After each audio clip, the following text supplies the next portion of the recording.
नमस्कार दोस्तों, decode exam में आप सभी का स्वागत है। आज की क्लास में हम लोग डिस्कस करने वाले हैं पर्यावरण एवं पारिस्थितिकी घटना चक्र, इन्वायरमेंट एंड इकोलॉजी की घटना चक्र।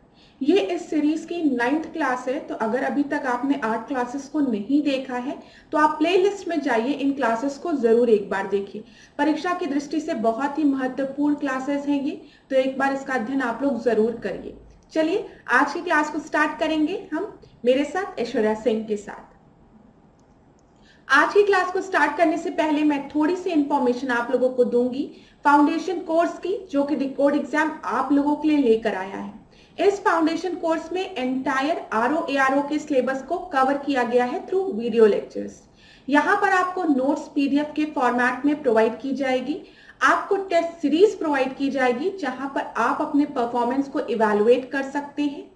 अगर इस कोर्स से रिलेटेड आपको कोई भी इंपॉर्टेंट इंफॉर्मेशन चाहिए क्लास, तो आप इस नंबर पर व्हाट्सएप करिए, यहाँ पर आपको सारी इंफॉर्मेशन प्रोवाइड करा दी जाएगी। डिकोड एग्जाम आप लोगों के लिए समान हिंदी की पुस्तक भी लेकर आया है, जो कि आप घर बैठे ऑर्डर कर सकते हैं फ्लिपकार्ट या फिर अमेजोन से, या फिर अगर आप चाहें तो इसे अपने नियरेस्ट बुक स्टोर पे जाकर खरीद भी सकते हैं। परीक्षा की दृष्टि से बहुत ही महत्वपूर्ण पुस्तक है ये, तो एक बार इसका अध्ययन आप लोग जरूर करिए। और अगर इससे रिलेटेड आपको कोई भी इंफॉर्मेशन चाहिए तो आप इस नंबर पर व्हाट्सएप करिए, यहाँ पर आपको सारी इंफॉर्मेशन प्रोवाइड की जाएगी। चलिए आज की क्लास का हम पहला प्रश्न देखेंगे, जलवायु परिवर्तन का कारण। जलवायु परिवर्तन मतलब क्लाइमेट चेंज की बात की गई है। सबसे पहले ऑप्शन जो दिया गया है ग्रीन हाउस गैसेस, हमने डिस्कस किया था। ओजोन परत का क्षरण की बात की गई है, ओजोन लेयर डिप्लीशन की बात की गई है, फिर प्रदूषण की बात की गई है, और आखिरी में आपको दिया गया उपयुक्त सभी।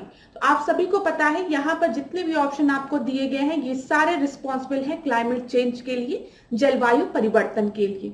ओजोन की अगर हम बात करें तो यहाँ पे कुछ इंपॉर्टेंट फैक्ट्स आपको पेपर की दृष्टि से पता होना चाहिए। जैसे ओजोन लेयर आपकी कहाँ प्रेजेंट होती है, तो आप याद रखेंगे स्ट्रेटोस्फीयर में, जिसको कि हम क्या कहते हैं, समताप मंडल कहते हैं। ठीक है, ओजोन लेयर ओजोन डे किस दिन सेलिब्रेट होता है, 16 सितंबर को। ये पेपर में पूछा गया है तो याद रखिएगा। ओजोन लेयर को मेजर करने के लिए किस यूनिट का यूज किया जाता है, डॉप्सन का। ये सारे फैक्ट्स याद रखिएगा पेपर के लिए। चलिए अगला प्रश्न देखते हैं, जलवायु परिवर्तन से ही रिलेटेड है, क्लाइमेट चेंज से ही। जलवायु परिवर्तन का मुख्यतः निम्नलिखित की वजह से है। किसकी वजह से है, ग्रीन हाउस गैसेस की वजह से, फिर लिखा है ओजोन परत का अवक्षय, वही डिप्लीशन ऑफ ओजोन लेयर, प्रदूषण। यहाँ पर भी आपके तीनों ऑप्शन सही है, तो उपयुक्त सभी, डी आपका सही उत्तर होगा। ठीक है क्लास, ये यूपी पीसीएस 2013 का प्रश्न और ये झारखंड पीसीएस प्रीलिम्स 2013 का प्रश्न, दोनों सेम ही है। थर्ड प्रश्न को देखते हैं, निम्नलिखित गैसों में कौन सी एक गैस धरती पर जीवन के लिए हानिकारक और लाभदायक दोनों है। मतलब ऐसी कौन सी गैस है जो आपको बेनिफिट भी पहुंचा रही है और आपके लिए हानिकारक भी है। ठीक है, ऑक्सीजन, ओजोन, नाइट्रोजन और कार्बन डाइऑक्साइड। तो आप सभी को पता है इस प्रश्न का सही उत्तर क्या होगा, कार्बन डाइऑक्साइड।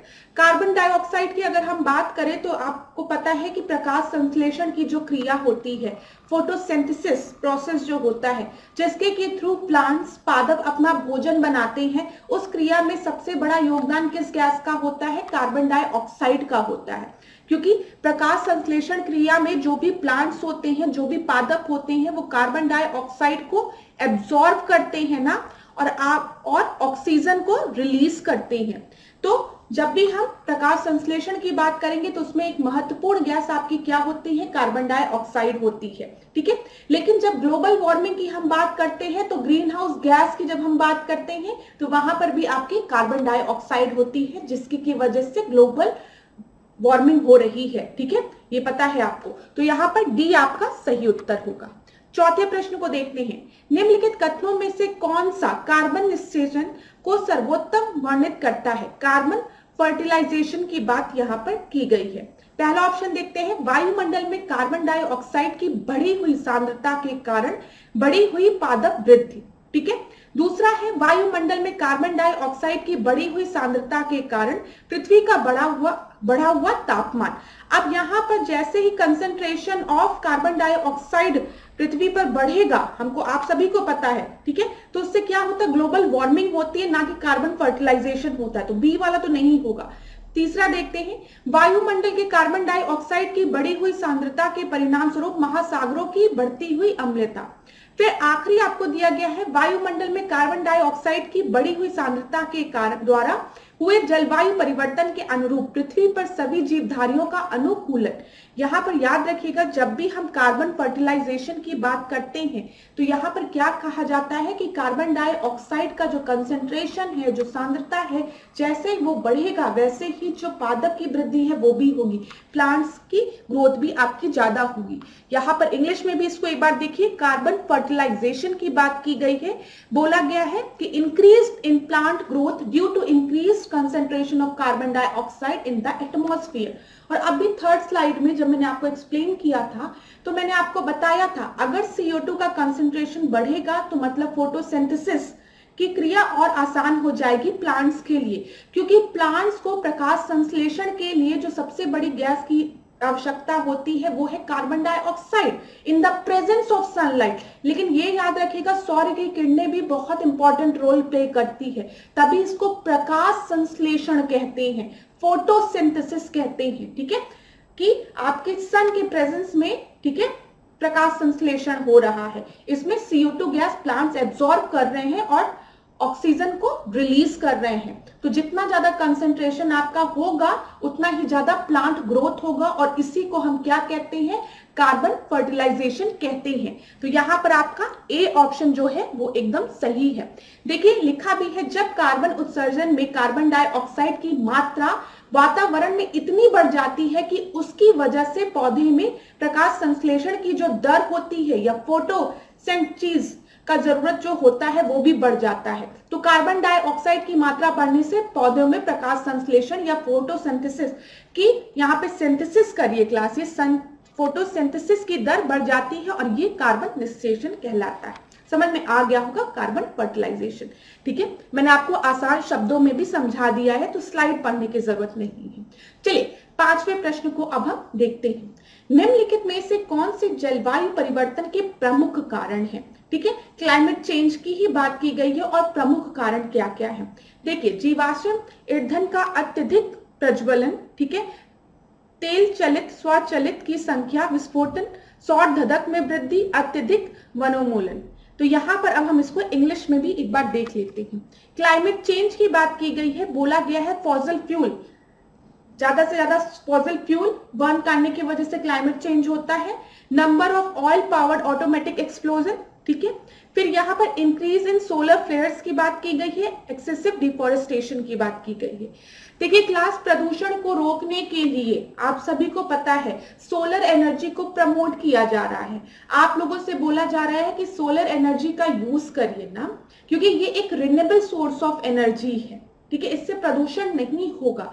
तो यहाँ पर सोलर उसकी पैनल्स की बात की जाती है कि घर में बिजली प्रोडक्शन के लिए आप सोलर पैनल लगाइए अपने घर में, ठीक है। वो क्या करेगा, वो जो आपकी इसको लाइट एनर्जी में कन्वर्ट करेगा, आपको इलेक्ट्रिसिटी, लाइट एनर्जी को इलेक्ट्रिक एनर्जी में कन्वर्ट करेगा सोलर पैनल। तो ये सब चीजें बोली जाती है कि ये रिन्यूएबल सोर्स ऑफ एनर्जी है, तो सोलर एनर्जी का यूज करिए आप लोग। तो यहाँ पर इसके वजह से क्लाइमेट चेंज का तो ये कॉज नहीं होगा। तो थर्ड को हटाओ, थर्ड यहाँ पर भी है, थर्ड यहाँ पर भी है, और यहाँ पर जो 1, 2, 4 दिए हैं ये आपका बिल्कुल सही है। तो इस प्रश्न का सही उत्तर क्या होगा, बी होगा। यहाँ पर देख लीजिए, सौर धधक में वृद्धि ये कारण नहीं होगा, ठीक है। अगर ऐसा होता तो गवर्नमेंट कभी भी सोलर पैनल को, सोलर एनर्जी को नहीं प्रमोट करती।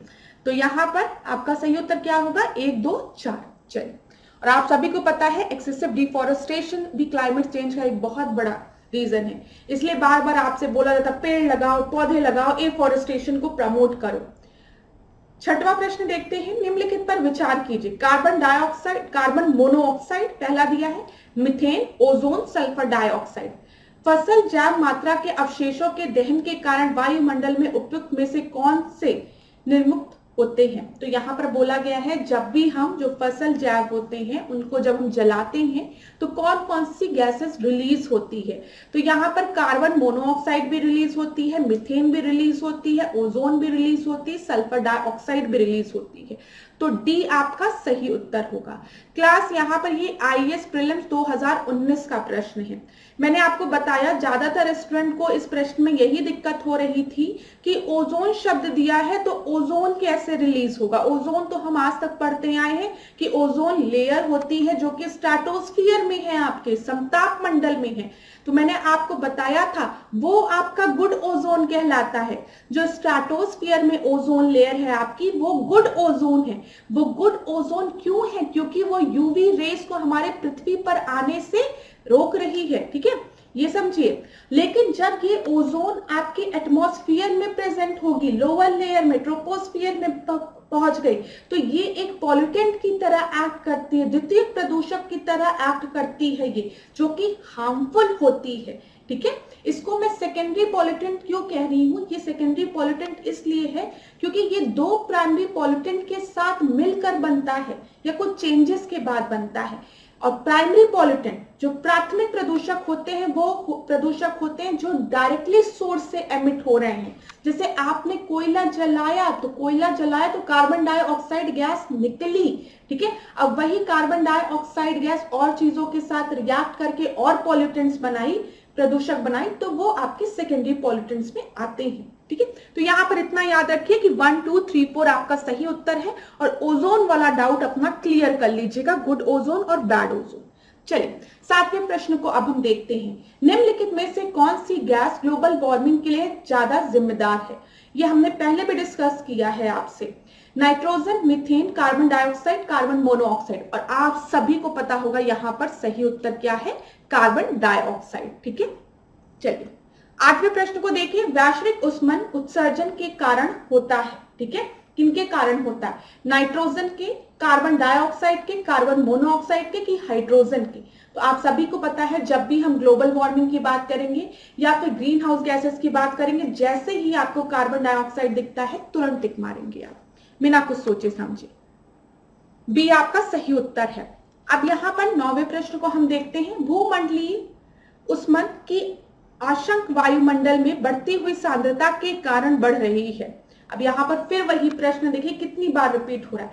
Carbon dioxide, nitrous oxide, ozone की, ठीक है, सल्फर डाइऑक्साइड की। तो यहाँ पर आपका क्या होगा? Carbon dioxide. ठीक है, ए आपका सही होगा। 10वां प्रश्न देखते हैं। भूमंडलीय तापन का कारण है, फिर वही चीज, भारी वर्षा, कार्बन डाइऑक्साइड में कमी, कार्बन डाइऑक्साइड में वृद्धि दिया गया है, कार्बन डाइऑक्साइड में कमी दिया है, वनों में वृद्धि दिया है। तो आप सभी को पता है इसका सही उत्तर क्या होगा? कार्बन डाइऑक्साइड में वृद्धि। ठीक है, कार्बन डाइऑक्साइड में वृद्धि आपका भूमंडलीय तापमान ग्लोबल वार्मिंग का कारण है।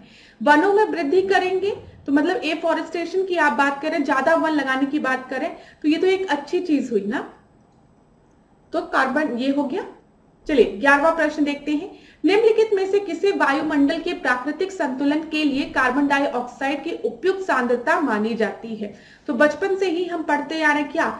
0.03%। ठीक है, 12वां प्रश्न देखते हैं। निम्नलिखित पर विचार कीजिए। धान के खेत, कोयले की खनन, पालतू पशु, आर्द्र भूमि, उपयुक्त में से कौन प्रमुख ग्रीन हाउस गैस मिथेन के स्रोत है? तो देखिए ये भी प्रश्न पेपर में कई बार पूछा है, यूपीपीसीएस में तो कई बार पूछा है। ये आईएएस प्रीलिम्स 2008 का प्रश्न है और बोला गया है मिथेन गैस का कौन कौन सा सोर्स है? तो धान की खेती भी है, पालतू पशु भी है, आर्द्र भूमि भी है, कोयले की खनन भी है। इन चारों से मिथेन गैस रिलीज होती है। यहाँ पर सही उत्तर 1, 2, 3, 4 मतलब डी है। अगला प्रश्न हम देखते हैं। मिथेन निम्न में से किससे निकलती है या फिर उत्सर्जित होती है? ठीक है, रिलीज कहां कहां से होती है? तो अभी मैंने बताया जब भी हम बात करेंगे धान की खेतों की तो यहां से मिथेन आपकी रिलीज होती है। केवल दीमक की बाम्बी से या फिर दोनों जगह से? तो यहाँ पर दोनों ही आपका सही उत्तर है। दोनों जगह से मिथेन गैस रिलीज होती है। ये 2018 का प्रश्न है। मीथेन से रिलेटेड कई प्रश्न पेपर में पूछे हैं, तो याद रखिएगा। देखिए एक और प्रश्न 2018 में पूछा गया, फिर 2019 में फिर पूछा गया।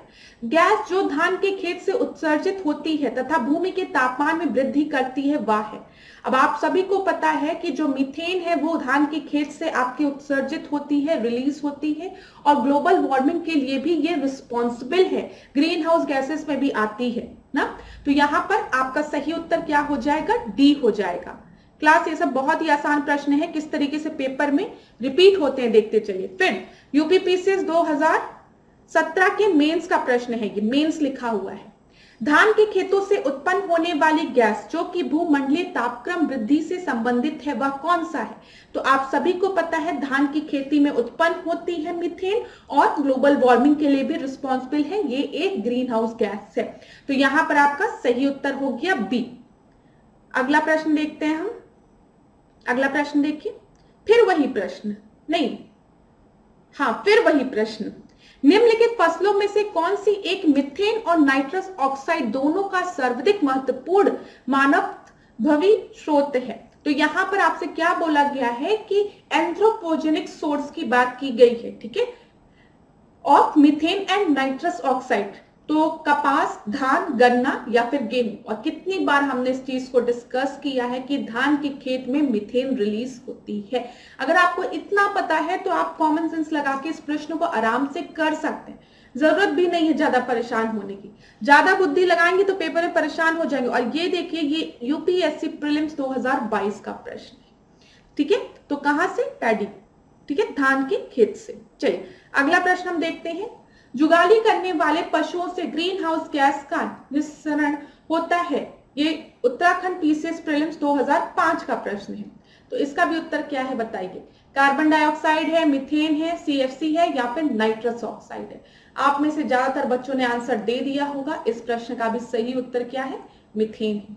तो प्रश्न देखिए किस तरीके से रिपीट हो रहे हैं, आते हैं, बहुत अच्छी बात है, लेकिन देखिए रिपीट किस तरीके से हो रहे हैं क्लास, ठीक है। अब देखिए ये यूपीएससी 2011 का प्रश्न है, तो इसको थोड़ा सा आराम से करेंगे, ठीक है।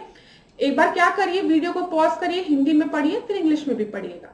वैसे मैं पूरी कोशिश करती हूँ आपको दिक्कत ना हो, मैं इंग्लिश हिंदी दोनों एक साथ बताते हुए चलती हूँ कि दिक्कत ना हो, लेकिन तब भी अगर कोई दिक्कत हो जाती है तो किसी स्पेसिफिक क्वेश्चन में तो पूछ लिया करिए। चलिए 18वें प्रश्न को देखते हैं। हाल के वर्षों में मानव गतिविधियों के कारण वायुमंडल में कार्बन डाइऑक्साइड की सांद्रता में बढ़ोतरी हुई है, किंतु उसमें से बहुत सी वायुमंडल के निचले भाग में नहीं रहती है, क्योंकि वह बाह्य समताप मंडल में पलायन कर जाती है। दूसरा है आपका समुद्रों में पादप पलक प्रकाश संश्लेषण कर लेते हैं, और आखिरी ध्रुवीय बर्फ छत्रक वायु का प्रग्रहण कर लेते हैं। यहाँ पर इंग्लिश वालों के लिए जरूरी है पढ़ना। यहाँ पर क्या बोला गया है, मैं इजी शब्दों में बता दूं कि जो कार्बन डाइऑक्साइड हमारे एटमॉस्फेयर में रिलीज हो रही है उनका कंसंट्रेशन बढ़ा है ड्यू टू ह्यूमन एक्टिविटीज, लेकिन उसके बाद भी ज्यादातर कार्बन डाइऑक्साइड हमारे लोअर पार्ट ऑफ एटमॉस्फेयर में नहीं रहती है। क्यों? क्योंकि ये ट्रोपोस्फियर में, आउटर ट्रोपोस्फियर में आपके चली जाती है, माइग्रेट कर जाती है, मूव कर जाती है, या फिर जो फाइटोप्लैंक्टॉन्स होते हैं ओशियन में वो इनको एब्सॉर्ब कर लेते हैं फोटोसिंथेसिस के थ्रू, या फिर पोलर आइस कैप्स इनको कैप्चर कर लेती है एयर में। तो इस प्रश्न का यूपीएससी का प्रश्न है, तो अच्छा प्रश्न है। तो मैं बता दूं एक टर्म होता है कार्बन सिक्वेस्ट्रेशन, ठीक है। उसमें क्या होता है, ये जिस हम बोलते हैं ब्लू सिक्वेस्ट्रेशन, तो मतलब जो ओशियन में जो आपके फाइटोप्लैंक्टॉन्स हैं वो एटमॉस्फेयर में जो कार्बन डाइऑक्साइड है उसको एब्सॉर्ब कर ले रही हैं। क्यों? फोटोसिंथेसिस के लिए, प्रकाश संश्लेषण के लिए। तो इसको क्या कहते हैं, सिक्वेस्ट्रेशन, कार्बन सिक्वेस्ट्रेशन। कंफ्यूज होने की जरूरत नहीं है इसमें, ठीक है। देखिए तो यहां पर आपका जो दूसरा ऑप्शन है वो एकदम सही है, ये देखिए सेकंड ऑप्शन सही है। ऐसे ही अगर मैं आपसे कहूं कि कोई फॉरेस्ट है तो वहां पे सिक्वेस्ट्रेशन होगा, तो हाँ उसको हम ग्रीन सिक्वेस्ट्रेशन कहते हैं। वहां पे जो प्लांट्स हैं फॉरेस्ट में, जो ट्रीज हैं, वो भी क्या करेंगे, जो एटमॉस्फेयर में जो कार्बन डाइऑक्साइड गैस रिलीज हुई है उसको एब्सॉर्ब कर लेंगे, ठीक है, एब्जॉर्ब कर लेंगे वो। तो ये चीज आप याद रखिएगा। तो कभी भी आपसे कोई पूछे सिक्वेस्ट्रेशन मतलब क्या होता है तो आप बिल्कुल भी परेशान नहीं होंगे। आप कहेंगे यहाँ पे कार्बन एब्जॉर्ब करने की बात हो रही है। अगर ब्लू सिक्वेस्ट्रेशन है मतलब पानी आपका नीला है, मतलब पानी का वैसे कोई कलर नहीं होता है, ठीक है, कलरलेस होता है वाटर का। लेकिन तब भी अगर ब्लू सिक्वेस्ट्रेशन की बात करेंगे तो मतलब ओशियन में जब फाइटोप्लैंक्टन्स द्वारा एटमॉस्फेयर में जो कार्बन आपके प्रेजेंट है उसको एब्जॉर्ब किया जाता है तो उसको हम ब्लू सिक्वेस्ट्रेशन कहते हैं। जब प्लांट्स द्वारा, ठीक है, इसको एब्जॉर्ब किया जाता है एटमॉस्फेयर में जो कार्बन डाइऑक्साइड है उसको हम ग्रीन सिक्वेस्ट्रेशन कहते हैं। याद रखिएगा ये चीज, ठीक है। चलिए 19वां प्रश्न हम देखते हैं। मीथेन हाइड्रेट के निक्षेपों के बारे में निम्नलिखित में से कौन से कथन सही हैं? कौन से कथन सही हैं? यहाँ पर भूमंडलीय तापन के कारण इन निक्षेपों में मीथेन गैस का निर्मित होना प्रेरित होता है। मीथेन हाइड्राइड के विशाल निक्षेप उत्तर ध्रुवीय टुंड्रा में तथा समुद्र अधस्तल के नीचे पाए जाते हैं। वायुमंडल के अंदर मीथेन एवं या 2 दशक के बाद कार्बन डाइऑक्साइड में ऑक्सीकृत हो जाता है। तो यहाँ पर हम क्लास एक बार इंग्लिश में भी इसको जरूर पढ़ेंगे, ठीक है, क्योंकि जरूरी है पढ़ना एक बार। तो देखिए यहाँ पर क्या लिखा हुआ है। Which of the following statement are correct about the deposition of methane hydrate? ठीक है, यहाँ पर पहला ऑप्शन आपको दिया गया है due to global warming release of methane gas from these deposit may be induced. दूसरा आपको दिया गया huge deposit of methane hydrates are found in the north polar tundra and under the ocean floor. और third आपको दिया गया methane inside the atmosphere get oxide due to carbon dioxide after a decade or 2। ठीक है, तो यहां पर आपका करेक्ट आंसर क्या होगा ये पूछा गया है। तो करेक्ट आंसर आपका क्या है? डी है। 1 2 3 यहां पर 1 2 3 तीनों ही आपके एकदम सही है और 19वें का आपका सही उत्तर डी हो जाएगा। 20वें प्रश्न को देखते हैं। बड़े पैमाने पर चावल की खेती के कारण कुछ क्षेत्र संभवतः वैश्विक तापमान में योगदान दे रहे हैं। इसके लिए कौन से कारण या कारणों को उत्तरदायी ठहराया जा सकता है? अब क्लास इसको आप हिंदी और इंग्लिश दोनों में पढ़िए। यहाँ पर बोला गया है कि कुछ मतलब some areas are probably contributing to global warming due to large scale of rice cultivation। तो क्या reasons हैं इसके? Anaerobic condition associated with the rice causes a methane emission।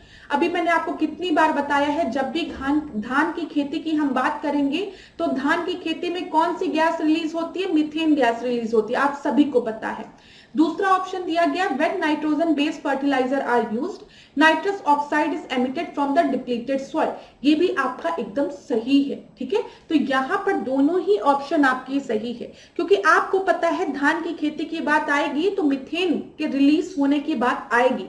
और यहाँ पर बोला गया है जब भी नाइट्रोजन आधारित उर्वरक का प्रयोग किया जाता है तब मृदा से नाइट्रस ऑक्साइड का उत्सर्जन होता है। ये भी एकदम सही है। ठीक है, यहां पर दोनों ही आपका सही है, 1 और 2। सी आपका सही उत्तर हो जाएगा। अगला प्रश्न अब हम देखेंगे ग्लोबल वार्मिंग के परिणाम स्वरूप। तो यहाँ पर ग्लोबल वार्मिंग की बात की गई है और क्या क्या परिणाम होते हैं। तो सार्वभौमिक संपर्क बेहतर हो जाएगा, हिम नदी द्रवीभूत होने लगेगी, समय से पूर्व आम में बौर आने लगेगी, स्वास्थ्य पर कुप्रभाव पड़ेगा। तो ये यूपीपीसीएस प्रीलिम्स 2001 और 2003 का प्रश्न है। यहाँ पर बोला गया है कि अगर ग्लोबल वार्मिंग बढ़ेगी तो यूनिवर्सल कनेक्टिविटी जो है वो बेटर हो जाएगी। अब आप सभी को पता है ऐसा कुछ नहीं होने वाला है। ठीक है, ये पहला तो आपका एकदम गलत है। और आपको पता है कि अगर यूनिवर्सल कनेक्टिविटी बढ़ने लगी, असल में ग्लोबल शब्द दिया था ना 2001 में, तो अब ऐसा नहीं देगा आपको। क्यों? क्योंकि अब एग्जामिनर्स को पता है कि ग्लोबल वार्मिंग क्या है, ग्रीन हाउस इफेक्ट क्या है, स्टूडेंट्स को पता है। तो यूनिवर्सल कनेक्टिविटी बेटर हो जाएगी, तो ये तो एकदम कोई मतलब ही नहीं होता है। और आप खुद देख लो, जैसे ही आप एक को एलिमिनेट करोगे आप सीधे आंसर पे आओगे। 2 3 4 2 3 4 यहाँ पर आपका 2 3 4 सही है। अब आपको ये पता हो चाहे ना हो कि ग्लोबल वार्मिंग बढ़ने से जो आम की जो बौर है वो जल्दी लगेगी या जल्दी बड़ी हो जाएगी, इससे कोई लेना देना ही नहीं है। आपको बस ये पता होना चाहिए ग्लोबल वार्मिंग से सार्वभौमिक संपर्क बेहतर होने वाला ये कोई दृष्टिकोण नहीं है। आप तुरंत आंसर पे आ जाओगे। आप सभी को पता है स्वास्थ्य पर इसका कुप्रभाव पड़ेगा ना। तो यहाँ पर 2, 3, 4 आपका सही उत्तर हो गया। 22वें प्रश्न को अब हम देखते हैं, निम्नलिखित में से कौन सा वैश्विक ताप वृद्धि का प्रभाव है?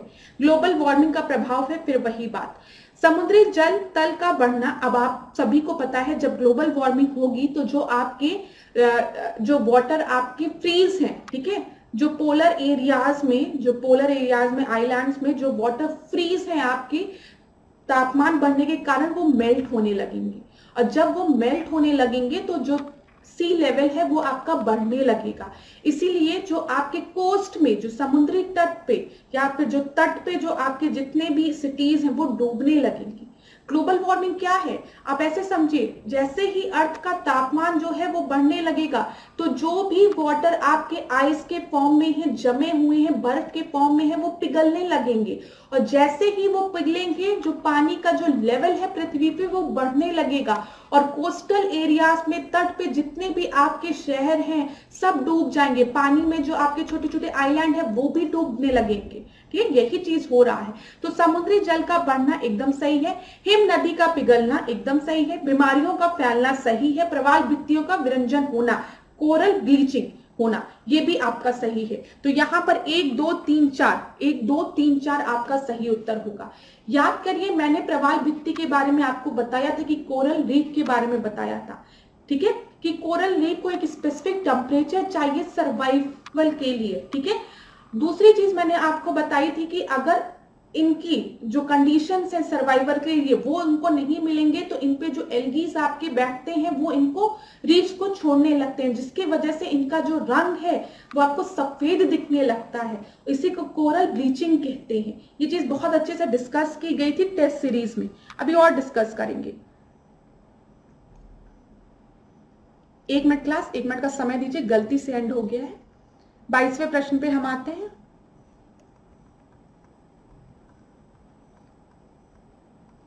हाँ, तो यहां पर आपका सही उत्तर क्या हो जाएगा? डी आपका सही उत्तर हो जाएगा। 23वें प्रश्न को देखते हैं, निम्नलिखित में से कौन सा एक सर्वाधिक भूगर्भ पारिस्थितिक तंत्र है जो कि वैश्विक तापमान द्वारा सबसे पहले प्रभावित होता है? तो सबसे पहले प्रभावित क्या होता है? आर्कटिक एवं ग्रीनलैंड हिमचादर, ठीक है, अमेज़न वर्षा वन, टैगा, फिर या फिर भारतीय मॉनसून। तो आप सभी को पता है सबसे पहले प्रभावित क्या होता है ग्लोबल वार्मिंग के द्वारा? आर्कटिक एवं ग्रीनलैंड हिमचादर। ठीक है, जैसे ही ऊष्मा बढ़ेगी, गर्मी बढ़ेगी, तुरंत ही आपको आर्कटिक और ग्रीनलैंड हिमचादर पे उसका प्रभाव दिखेगा। जो वहां पे जो ठंडा एरिया, वहां पे जो आइस है वो मेल्ट होने लगेगी। ये सब चीजें आपको पता है। ठीक है, ए। 24वें प्रश्न को अब हम देखते हैं, यहां पर क्या दिया गया है। वैज्ञानिक दृष्टिकोण यह है कि विश्व तापमान पूर्व औद्योगिक स्तर पर 2 डिग्री से अधिक नहीं बढ़ना चाहिए। यदि विश्व तापमान पूर्व औद्योगिक स्तर से 3 डिग्री के परे बढ़ जाता है तो विश्व पर उसका संभावित असर क्या होगा? देखिए क्लास, यहाँ पर क्या बोला गया है कि अगर हम वैज्ञानिक दृष्टिकोण से देखें, साइंटिफिक व्यू से देखें, जो टेम्परेचर है वो कभी भी 2 डिग्री सेंटीग्रेड से ऊपर नहीं बढ़ना चाहिए। ठीक है, if global temperature rise beyond the 3 degree centigrade above the pre-industrial level, what would be the likely impact on the world? तो इससे क्या क्या चीजें होगी ये बोला गया है।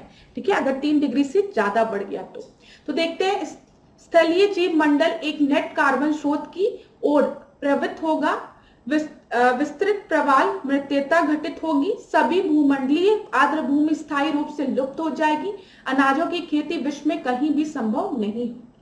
इंग्लिश में भी इसको देख लेते हैं। यूपीएससी 2014 का प्रश्न है, जो टेरेस्ट्रियल बायोस्फीयर है it will tend towards a net carbon source, extensive coral mortality will be occur, all global wetland will disappear permanently, cultivation of grains will not be possible anywhere in the world।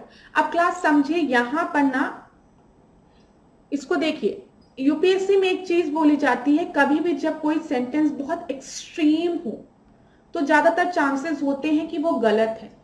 देखिए, जब भी आप UPSC की तैयारी करते हैं तो कुछ ये सब चीजें हैक्स आपको थोड़ी बहुत बताई जाती है, और देखिए ये एक तुक्का ही होता है। जरूरी नहीं है कि हमेशा सही हो, जरूरी नहीं है हमेशा गलत हो, कभी कभी बहुत बार ये आपकी मदद भी करता है पेपर में। अब देखिए, अनाजों की खेती विश्व में कहीं भी संभव नहीं होगी। एकदम से जैसे हेंस प्रूव्ड कर दिया गया है कि अगर तापमान 3 डिग्री सेंटीग्रेड से बढ़ा तो कहीं भी संभव नहीं होगी, एक एक्सट्रीम शब्द हो गया, ठीक है। तो गलत होने के चांसेस ज्यादा होते हैं। सभी भूमंडलीय आर्द्र भूमि स्थायी रूप से लिप्त हो जाएगी। सभी भूमंडलीय आर्द्र भूमि, आप कैसे बता सकते हैं कि सभी लुप्त हो जाएगी? हो सकता है एक दो वेटलैंड कहीं पर आपके बच जाए, इतना टेम्परेचर हाई होने के बाद भी सभी लुप्त हो जाएगी, एक एक्सट्रीम है, ठीक है। गलत होने के चांसेस ज्यादा है। अब यहाँ पर देखिए विद्युत प्रवाह मृतता घटित होगी, ठीक है। यहाँ पर क्या बोला गया है? Extensive coral mortality will occur. अब क्लास देखिए यहाँ पे एक्सटेंसिव बोला गया है, सभी नहीं बोला गया है। ऐसा नहीं बोला गया है कि जितने भी कोरल रीफ्स हैं आपके सब मर जाएंगे, ऐसा नहीं बोला गया है ना। ज्यादातर आपके, ठीक है, वहां पे मतलब उनके मोर्टेलिटी के चांसेस आपके बढ़ जाएंगे। क्या लिखा हुआ देखिए, extensive coral mortality will occur. ये नहीं बोला गया कि सभी मर जाएंगे।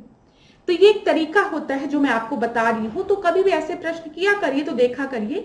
तो अगर हम 3 और 4 को हटाएं तो 3 4 इसमें, 4 इसमें, ठीक है। आपका 1 2 बचा, 1 बचा। चलिए पहला देखते, स्थलीय जीव मंडल एक नेटवर्क कार्बन स्रोत की ओर प्रवृत्त होगा। तो यहां पर क्लास ध्यान में रखिएगा, ये दोनों आपके हो सकते हैं, ठीक है, कि जो आपकी टेरेस्ट्रियल बायोस्फीयर है वो एक कार्बन सोर्स की तरह एक्ट करेगा, will tend towards a net carbon source. ये आपका एकदम सही है। तो बी आपका सही उत्तर होगा, ए और 2 आपका सही है। यहां पर मैंने इन दोनों को इसीलिए एलिमिनेट किया है क्योंकि यहाँ पे एक्सट्रीम लिखा है, ठीक है, कि सब लुप्त हो जाएंगे, सभी आर्द्र भूमि लुप्त हो जाएंगी, ठीक है। अनाजों की खेती कहीं पर भी संभव नहीं होगी, इसलिए इसको एलिमिनेट कर दिया गया। तो 1 और 2 आपका सही उत्तर है। चलिए अगला प्रश्न हम देखते हैं, 25वां। वैश्विक ऊष्मन के फलस्वरूप निम्नलिखित में से किसकी बारंबारता और प्रचंड बढ़ रही है? केवल चक्रवात की, केवल तूफान की, केवल बवंडर की, या फिर उपयुक्त सभी की? तो इस प्रश्न का सही उत्तर आपका क्या होगा? सभी की। 26वां प्रश्न हम देखते हैं, निम्नलिखित में से कौन सा पिछली शताब्दी में पृथ्वी के औसत तापमान में वृद्धि प्रदर्शित करता है? 9 डिग्री सेल्सियस। अगला प्रश्न हम देखते हैं, पिछली सदी में वैश्विक औसत तापमान में कितनी वृद्धि हुई? कितनी वृद्धि हुई ये पूछा गया है। 0.8 डिग्री फ़ारेनहाइट। 28वां प्रश्न देखते हैं, हरित गृह प्रभाव ग्रीन हाउस इफेक्ट के अभाव में भू-सतह का औसत तापमान होगा तो कितना होगा? अगर ग्रीन हाउस गैसेज ही नहीं होंगी, ठीक है, तो उसके प्रभाव में कितना होगा पूछा गया है, -18 डिग्री सेंटीग्रेड। 29 प्रश्न को देखते हैं, यदि किसी महासागर का पादप पलवक किसी कारण से पूर्णतः नष्ट हो जाए तो इसका क्या प्रभाव पड़ेगा? ठीक है, कार्बन सिंक के रूप में महासागर पर प्रतिकूल प्रभाव पड़ेगा, महासागर की खास श्रृंखला पर प्रतिकूल प्रभाव पड़ेगा, महासागर का जल घनत्व प्रबल रूप से घट जाएगा। इंग्लिश में भी इसको हम देख लेते हैं, यहां पर क्या बोला गया है, अगर कोई फाइटोप्लैंक्टन जो ओशियन में है वो कंप्लीटली डिस्ट्रॉय हो जाए तो इसका क्या इंपैक्ट पड़ेगा? जो ओशियन था हमारे कार्बन सिंक की तरह अब नहीं एक्ट करेगा, the ocean will be adversely affected as carbon sink. Carbon sink क्या है? जो मैंने आपको कार्बन सिक्वेस्ट्रेशन के बारे में बताया है ना, कि ओशियंस में जो आपके फाइटोप्लैंक्टन्स होते हैं, जो छोटे छोटे पादप होते हैं, वो प्रकाश संश्लेषण के माध्यम से एटमॉस्फेयर में जो कार्बन है उसको एब्जॉर्ब करते हैं, ठीक है। तो यही होता है आपका कार्बन सिंक, कार्बन जाके यहाँ पे सिंक हो जा रहा है, समझ में आ रहा है? तो ओशियन कार्बन सिंक की तरह एक्ट करता है, क्यों? क्योंकि यहाँ पे फाइटोप्लैंक्टन्स हैं जो कि प्रकाश संश्लेषण क्रिया कर रहे हैं, और जैसे ही फाइटोप्लैंक्टन्स खत्म होंगे, ये कार्बन सिंक वाली जो क्वालिटी है ओशियंस की वो आपकी खत्म हो जाएगी। ओशियंस को हम ब्लू सिंक कहते हैं, ये चीज आप याद रखिएगा, ठीक है।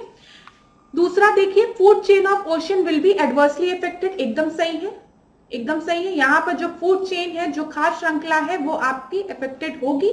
Water density of ocean will decrease drastically, ये श्योर नहीं कहा जा सकता है। तो इस प्रश्न का जो सही उत्तर होगा वो ए होगा, ठीक है।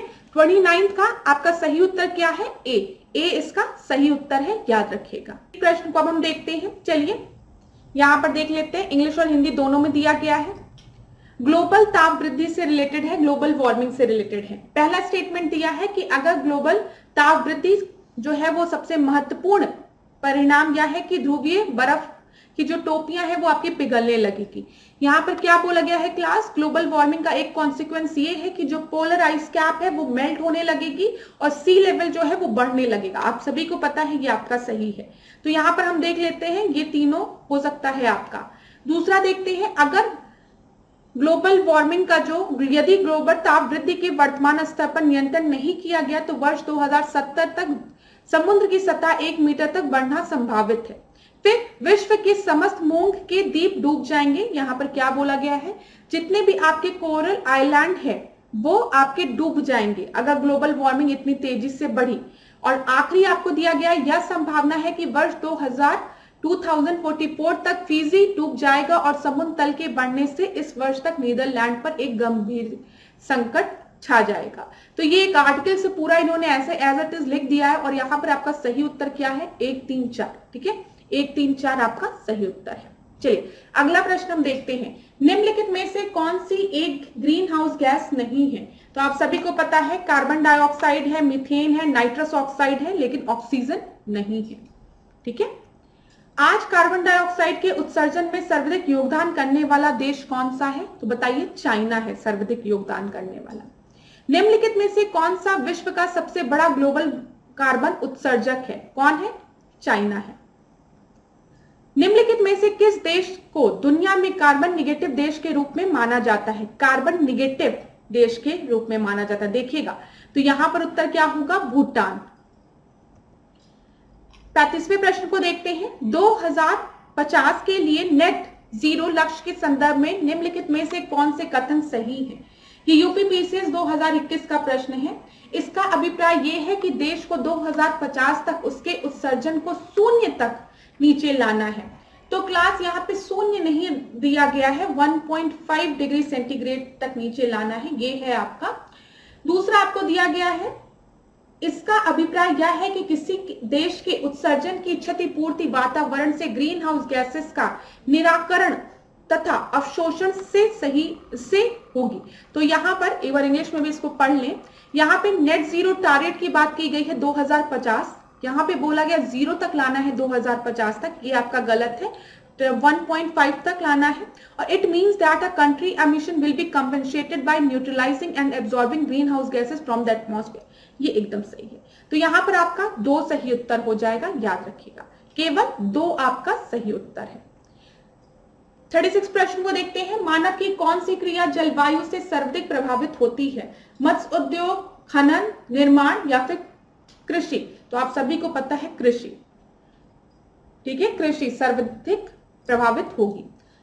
37 प्रश्न को देखते हैं, नीचे 2 वक्तव्य दिए गए हैं। भारत में जलवायु परिवर्तन से सामाजिक तनाव बढ़ रहा है, मौसम की चरम दशा की बराबरता एवं तीव्रता से खाद्य सुरक्षा पर गंभीर प्रभाव पड़ रहा है।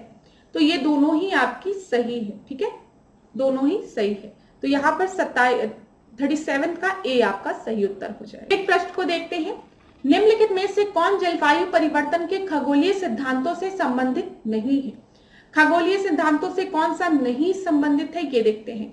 पृथ्वी की कक्षा की उत्केंद्रता, यहाँ पे एक्सेंट्रिसिटी ऑफ अर्थ ऑर्बिट बोला गया, इलिप्टिकल ऑर्बिटल पाथ की बात की गई। पृथ्वी की घूर्णन अक्ष की तिर्यकता, झुकाव, जो थोड़ा सा आपको पता है ना, जो पृथ्वी है वो थोड़ी सी झुकी हुई है। ठीक है, विश्वित अयन, पृथ्वी की सूर्य से अपसौर या अपसौर की स्थिति। ठीक है, जब आपको पता है एक ऐसा पॉइंट होता है जब पृथ्वी सूर्य के करीब होता है, ठीक है, सबसे नियरेस्ट डिस्टेंस पे होता है, और एक ऐसा पॉइंट होता है जब सबसे दूर होता है। तो इसी के लिए हम यूज करते हैं ना अपसौर और उपसौर, अपसौर और उपसौर। ठीक है, और फिर सौर किरणित ऊर्जा, सौर विकिरण। तो यहाँ पर आपका सही उत्तर क्या होगा? Solar radiation energy. ठीक है, यहाँ पर डी आपका सही उत्तर होगा। 39 प्रश्न को देखते हैं, निम्नलिखित में से किसने सुझाया था कि पृथ्वी का धुरी पर अवस्था बदलना जलवायु परिवर्तन के लिए एक कारक है? तो ये किसने बोला था कि who among the following suggested that the change in the position of Earth on its axis is a factor in climate change? तो ये दिया गया था मिल्टन द्वारा। तो यहाँ पर आपका सही उत्तर क्या है? बी है। और ये यूपीपीसीएस मेन 2015 में पूछा गया प्रश्न है। तो ये क्लास हो सकता है ये प्रश्न रिपीट कर ले, इसलिए ना, क्योंकि इस तरीके के प्रश्न बहुत फैक्चुअल होते हैं और अगर आपको पता है आप लगाओगे, नहीं पता है तो आप नहीं लगा सकते। ठीक है, तो एक बार ध्यान से पढ़ भी लिया करिए। 40वें प्रश्न को देखते हैं। निम्न में से किससे जलवायु परिवर्तन का क्रायोजेनिक संकेतक प्राप्त होता है? Cryogenic indicator of climate change क्या है? इतनी देर से हम बार बार आपको बता रहे हैं, जैसे ग्लोबल वार्मिंग बढ़ेगी तैसे ही जो पोलर रीजन में आपके जो आइस कैप हैं वो मेल्ट होने लगेंगे। ठीक है, तो एक ये है आपका क्रायोजेनिक क्रॉस की बात की गई है, तो ए आपका सही उत्तर है, आइस कोर। 41 देखते हैं। निम्नलिखित कृषि पद्धतियों पर विचार कीजिए। तो यहां पर चलिए विचार कीजिए। संबोच बांध, अनुपत सेशन, शून्य जुताई। तो यहाँ पे इंग्लिश में इसको देखना जरूरी है। यहाँ पे बोला गया है कुछ एग्रीकल्चर मेथड्स के बारे में और बोला गया है काउंटर डैम, सेक्शनल कल्टीवेशन, फिर जीरो टिलेज। तो यहाँ पर क्या क्या आपके कार्बन सिक्वेस्ट्रेशन के लिए आपके जितने भी तीन आपके मेथड्स दिए गए हैं, ये तीनों कार्बन सिक्वेस्ट्रेशन करेंगे। मैंने आपको पहले भी बताया है सिक्वेस्ट्रेशन क्या है, एक तरीके के कार्बन सिंक की तरह एक्ट करेगा, कार्बन को एब्सॉर्ब करेगा।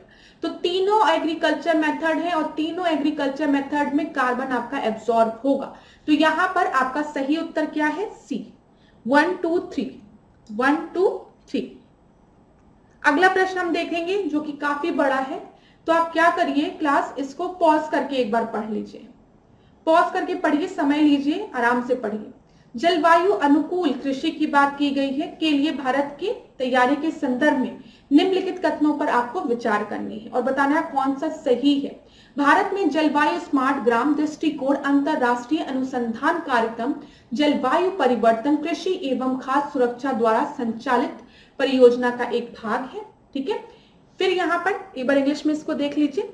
द क्लाइमेट स्मार्ट विलेज की बात की गई है, ये किसका पार्ट है? It is a project run by the international research programme on climate change, agriculture and food security. फिर इन्होंने बात की है climate change and agriculture food security जो प्रोजेक्ट है, it comes under the consultative group for international agriculture research whose headquarter is in France. और आखिरी है international crop research institute for semi arid tropical crops is located in India. तो इसको एक बार हिंदी में भी पढ़िए, चलिए आराम से पढ़िए और उत्तर दीजिए। देखिए इतना बड़ा प्रश्न ना यूपीएससी में ही पूछा जाता है। यहां पर मैं आपको बता दूं सारे फैक्चुअल डेटा दिए गए हैं और यहाँ पर जितनी भी तीन आपको चीजें दी गई है तीनों ही आपके सही हैं और उत्तर आपका डी है, डी सही उत्तर है। यहाँ पर अब देखिए अगर पीसीएस में प्रश्न पूछेगा तो हो सकता है आपसे पूछ ले international crop research institute for semi arid tropical crops, ये कहां पर लोकेटेड है? ठीक है, ये पेपर में आपसे पूछा जा सकता है, ये चीज आप याद रखिएगा क्लास। यहां पर आपसे पूछ सकता है कि consultative group for international agriculture research का हेडक्वार्टर कहां पर है। तो अगर पीसीएस में पेपर में प्रश्न पूछेगा तो ऐसे पूछेगा, आरओ में पूछेगा तो इस तरीके से पूछेगा। तो इस तरीके से आप इसको तैयार रखिएगा। यहां पर आपका डी आपका सही उत्तर है। 43 प्रश्न को हम देखते हैं। कार्बन डाइऑक्साइड के मानवोद्भवी उत्सर्जन के कारण आसन्न भूमंडलीय तापमान के न्यूनीकरण के संदर्भ में कार्बन प्रच्छादन हेतु निम्नलिखित में से कौन से संभावित स्थान हो सकते हैं? अब देखिए क्लास यहाँ पर किस चीज की बात की गई है, यहाँ पर बोला गया है कि कार्बन सिक्वेस्ट्रेशन की ही बात की गई है। ठीक है, तो कहां ले जाकर आप कार्बन को डंप कर सकते हैं। ठीक है, कौन कौन सा एरिया कार्बन सिंक की तरह, सिंक पता है ना, अगर आप सिंक की बात करो तो क्या है सिंक बताइए, जहां पे कार्बन आप ले जाके एक तरीके से डंप कर दे रहे हो, चाहे आर्टिफिशियल मैनर से कर रहे हो चाहे नेचुरल मैनर से कर रहे हो। अगर ओशन की बात करते हैं, ब्लू सिंक की बात करते हैं, ओशन सिक्वेस्ट्रेशन की बात करते हैं, तो वहां पे जो फाइटोप्लैंक्टन्स थे वो कर रहे थे प्रकाश संश्लेषण के माध्यम से जो कार्बन आपके एटमॉस्फेयर में था उसको एब्जॉर्ब कर रहे थे। ग्रीन सिंक की बात करेंगे तो जो आपके फॉरेस्ट है, ठीक है, वहां पर जो पेड़ है वो कार्बन को एब्जॉर्ब कर ले रहे हैं तो वो ग्रीन सिंक की तरह एक्ट करेंगे। इसी तरीके से ना कभी कभी जो आपके जैसे जहां पे माइनिंग एक्टिविटीज हुई है वहां पर भी कार्बन को ले जाके आर्टिफिशियल मैनर में ले जाकर उनको डंप कर दिया जाता है। ठीक है, तो वो भी एक सिंक की तरह एक्ट करते हैं। तो यहाँ पर देखिए वही चीज दी गई है जो मैंने आपको बताया है, ये गैर लाभकारी कोयला संस्तर, जहां पर आपका कोयला था वहां पे ले जाके आपने कर दिया। निश्चित तेल एवं गैस भंडार, कहीं से गैस निकली है, तेल भंडार थे, वहां पे ले जाके जो एक्सेसिव कार्बन था उसको डंप कर दिया, ठीक है। फिर भूमिगत गंभीर लवणीय शैल समूह, ये तीनों आपके कार्बन सिक्वेस्ट्रेशन में मदद करते हैं, तो यहां पर आपका डी सही उत्तर होगा, ठीक है, डी सही उत्तर होगा। अगर अभी भी आपको कार्बन सिक्वेस्ट्रेशन नहीं समझ में आया है तो आप मुझे कमेंट बॉक्स में बता दीजिएगा, मैं नेक्स्ट क्लास में इसको डिस्कस कर लूंगी। लेकिन बस आप इसको ऐसे समझिए कि सिंक की तरह एक्ट कर रहा है, ठीक है, डंप कर रहे हैं, एब्सॉर्ब हो जा रहा है कार्बन जो कि एटमॉस्फेयर में आपके प्रेजेंट है। या फिर किसी भी कहीं से भी आपने कार्बन को एक्सट्रैक्ट किया और आपको पता है अगर एटमॉस्फेयर में इसको हम छोड़ेंगे it will act as an pollutant, तो हम इसको ले जाके हम इसको ले जाके कहीं पे डंप कर दे। तो जहां पे कोल की खानें होती हैं, जहां से कोल निकला, यहाँ पे जहां पे मिनरल्स निकले, वहां पे ले जाके इसको आर्टिफिशियल मैनर में डंप कर दिया जाता है, गाड़ दिया जाता है, ऐसे समझ सकते हैं। चलिए अगला प्रश्न हम देखते हैं 44। ग्रामीण सड़क निर्माण में पर्यावरणीय दीर्घ उपयोगित को सुनिश्चित करने अथवा कार्बन पद चिन्ह को घटाने के लिए निम्नलिखित में से किसका प्रयोग अधिक प्राथमिकता दी जाती है, ठीक है, किसको किसको अधिक प्राथमिकता दी जाती है, ये दिया गया है। ताम स्लैग को यहाँ पे देख लीजिए, यहाँ पे क्या बोला गया है, कार्बन फुटप्रिंट को रिड्यूस करने की बात की गई है, मतलब कार्बन का जो एमिशन है उसको रिड्यूस करने की बात की गई है। तो यहाँ पे कौन कौन से आपके सस्टेनेबल मेथड है to reduce the carbon footprint, copper slag का यूज करना, कोल्ड मिक्स एस्फेल्ट टेक्नोलॉजी का यूज करना, जियो टेक्सटाइल का यूज करना, हॉट मिक्स एस्फेल्ट टेक्नोलॉजी का, पोर्टलैंड सीमेंट का। अब देखिए हॉट कोल्ड एक साथ दिया है तो दोनों एक साथ नहीं होगा, ठीक है, इन दोनों में से कोई एक ही होगा। तो 2 3 जहां जहां भी एक साथ दिया उसको हटा दीजिए, यहाँ पे 2 4 यहां पर दिया गया है, ठीक है, 4 यहाँ, 4 यहाँ, 5 यहाँ। यहाँ पर जो आपका सही उत्तर है वो आपका है ए, 1 2 एंड 3। पोर्टलैंड सीमेंट का तो आप सभी को पता है यूज किया जाता है और ये आपके इन्वायरमेंटल सस्टेनेबल मेथड नहीं है। जियो टेक्सटाइल अब देखिए भारत सरकार जो है वो प्रमोट कर रही है, क्यों, क्योंकि कहीं ना कहीं ये आपका एक इन्वायरमेंटल सस्टेनेबल मेथड है। अगर आपको इतना भी पता होता ना कि जियो टेक्सटाइल प्रमोट करने के पीछे का रीजन क्या है सरकार का, ठीक है, तो आप इस प्रश्न को आराम से कर लेते। यूपीएससी का प्रश्न है ना, तो थोड़ा नॉलेज अप्लाइड प्रश्न होता है, तो ए आपका सही उत्तर है। 45 प्रश्न को देखते हैं। निम्नलिखित कथनों में से एशिया पैसिफिक संघ के संबंध में कौन सा सही है? उनकी जनसंख्या विश्व जनसंख्या की 45% है। ये यूपीपीसीएस 2005 का प्रश्न है, ठीक है, ये 2005 का प्रश्न है लेकिन डिस्कस कर लेते हैं हम। वे विश्व की 48% ऊर्जा का उपयोग करते हैं। वे विश्व की 48 हरित गैसों के निस्सारण के लिए उत्तरदायी हैं। वे क्योटो प्रोटोकॉल का समर्थन देते हैं। यहाँ पर आपका सही उत्तर क्या होगा? 2 3 4, 2 3 4 आपका सही उत्तर है। जब एशिया पैसिफिक यूनियन की हम बात करते हैं तो they uses 48% of world energy, ठीक है, they are responsible for 48% of world's green house gas emission, सही है। They want to support Kyoto protocol को सपोर्ट करते हैं, यहाँ पर आपका सी सही उत्तर है। तो thank you so much class. मुझे पता है आप में से कुछ स्टूडेंट्स को ये क्लास डिफिकल्ट लग रही होगी क्योंकि यहाँ पे मिक्स क्वेश्चन है, यहाँ पे यूपीएससी के क्वेश्चंस को भी हम डिस्कस कर रहे हैं जो कि थोड़े डिफिकल्ट होते हैं, नॉलेज अप्लाइड होते हैं, ठीक है। लेकिन आपको समझना चाहिए कि उस प्रश्न को सेम तरीके से पेपर में नहीं पूछा जाएगा, लेकिन हो सकता है उसी प्रश्न से थोड़ा सा हट के कुछ पेपर में पूछ लिया जाए, तभी उन प्रश्नों को भी आप जरूर सॉल्व करते हुए चलिए, छोड़ा मत करिए किसी भी चीज को आप। और अगर आपको कोई भी डिफिकल्टी हो रही है तो आप प्लीज पूछिए उसको कमेंट बॉक्स में, ठीक है। मैं देखूंगी अगर आप लोगों को कोई भी दिक्कत हो रही होगी तो नेक्स्ट क्लास में उसको मैं डिस्कस कर लूंगी। चीजों को बहुत आराम से पढ़िए, कॉन्सेप्ट पढ़ के चलेंगे ना तो पेपर में किसी भी तरीके का प्रश्न आएगा आपका गलत नहीं होगा। लेकिन अगर बस रटते हुए चलेंगे तो अगर थोड़ा सा भी नॉलेज अप्लाइड प्रश्न आ गया तो गलत होने के चांसेस बढ़ जाते हैं। तो क्लास अगर कोई भी प्रॉब्लम होती है तो उसको पूछिए। आज के सेशन को यही पे एंड करेंगे, नेक्स्ट क्लास में फिर मिलेंगे घटना चक्र की सीरीज में। इसी तरीके से मेरे साथ ऐश्वर्या सिंह के साथ डिकोड एग्जाम के साथ बने रहिए। आपका दिन मंगलमय हो, खूब पढ़िए, खूब आगे बढ़िए। धन्यवाद।